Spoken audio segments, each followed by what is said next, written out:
I think a lot of people are genuinely frustrated about what's going on with the federal government. It just gets bigger and bigger and bigger, and no matter how much you oppose it, it keeps getting bigger. Everybody's against the bank bailouts go through.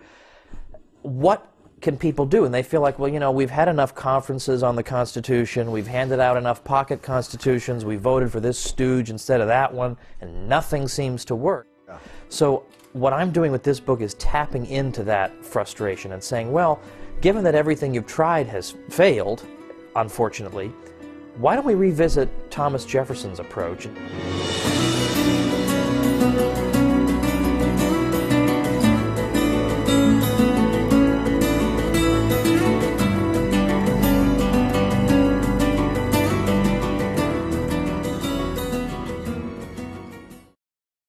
The Constitution was sold in the ratifying conventions in a certain way, and that's what matters. What did people who voted to ratify this thing, for all the problems it's had, and it's, you know, obviously it has not served to restrain the federal government, if that's even possible, yeah. But the point is they were sold it as something that would have this many powers. And in Virginia they were sold it on the grounds that if it tried to reach for an additional power, Virginians would be exonerated from that. Right. They could just simply point to the statute and say, well, we never authorized that, we're not part of this, so we don't have to enforce that.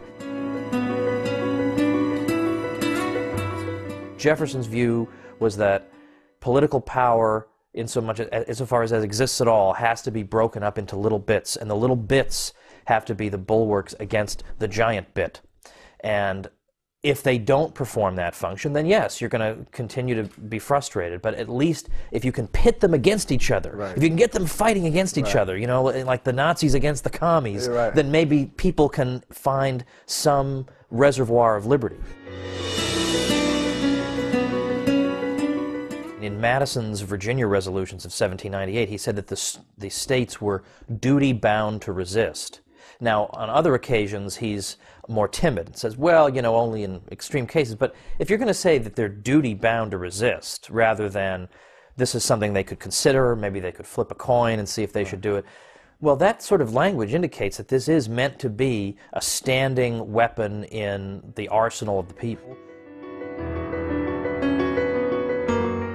Jefferson's view was that in general, the federal courts are likely to just rubber stamp everything, which indeed is exactly what they have done. The federal courts are part of the federal government, so they're not exactly impartial arbiters between the federal government and the states. No. He said, no, this is totally pointless. Yes, the federal courts have a role to play, interpreting the Constitution and warning about violations of the Constitution, but everybody has that responsibility. The Congress, the President, the states, everybody. And if the states don't have this power, if only the federal government monopolistically gets to determine what its powers are, it's going to keep discovering more and more powers. Right. It'll be a greater and greater reservoir of powers. So Jefferson's view was that no. And elections are not enough either, because, you know, sometimes people elect doofuses. I mean, this has happened. Right. So that can't be, and also there are a lot of time between elections. A lot can happen.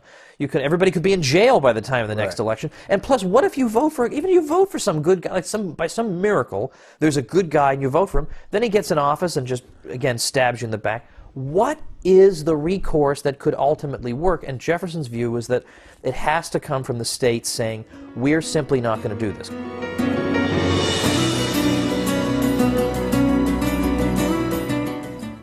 Inevitably, there's going to be a severe crisis. The federal government is going to have a severe fiscal crisis one of these days. It's just bound to happen.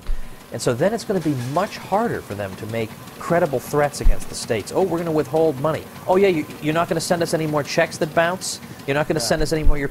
Oh, wow. Oh, what will we ever do? So we might as well get the states ready for the day when that comes, ready to assert themselves.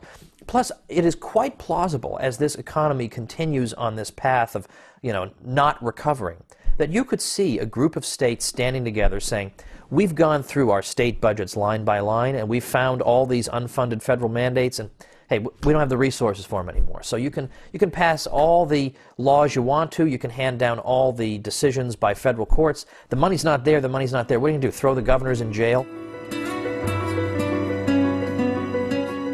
A lot of people on the left are against the war on drugs, and they say, look what this is doing to minority communities. It turns them upside down. It destroys them.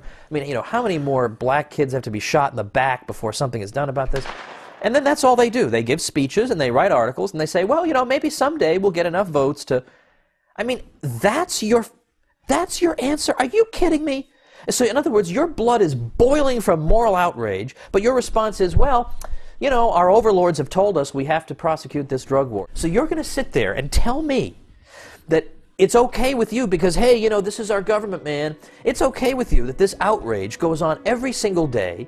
People are oppressed every single day, imprisoned in record numbers every single day. And instead of doing anything about it, you're going to give some speeches? I mean, you've got to be kidding me. Why don't you instead say, why don't you get a state that you consider to be by and large progressive, and you have a governor or you have a mayor say, yeah, you know what, you can have your insane war on drugs, that's fine. But we're not going to devote any resources to it. There will be $0 in our budget allocated to prosecuting these crimes, period.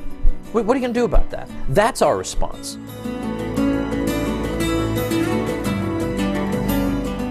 On the medical marijuana front, there's a case where the Justice Department is against it, the Supreme Court ruled against it, and it's still going on. So if the resistance is powerful enough, nullification can be made to stick.